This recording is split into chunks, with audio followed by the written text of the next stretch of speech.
जय news Jalgaon केळी प्रदर्शन. याला लागवडीच्या वेळेस आपण एक single super phosphate 3 bag single super phosphate एकरी आजारी आणि एक DAP एक पोटॅश अशा प्रमाणात त्याचा डोस टाकून आपण दर लागवडीनंतर दर 8व्या दिवशी किंवा दर 4थ्या दिवशी आपण याला फर्टिगेशन करतो.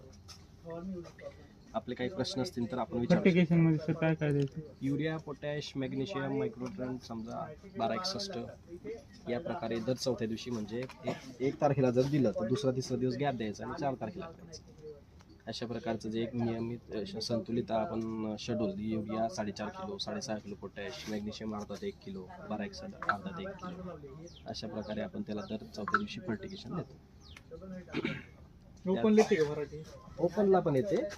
हे प्रोटेक्टेड म्हणजे वादळी वाऱ्यापासून आणि गारपिटीपासून जे नुकसान होते पुढच्या भविष्यामध्ये आपल्याला अशा प्रकारे सुरक्षित शेती करावीच लागेल.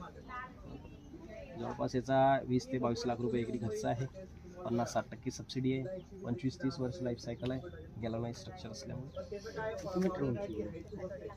साधारण आपण 20 फुटापर्यंत आहे. त्याची 15 ते 20 फुटापर्यंत आहे.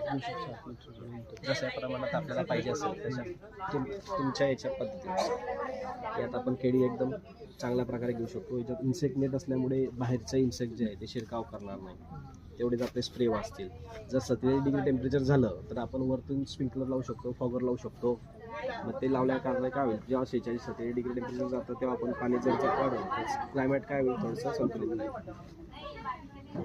आपण कुठले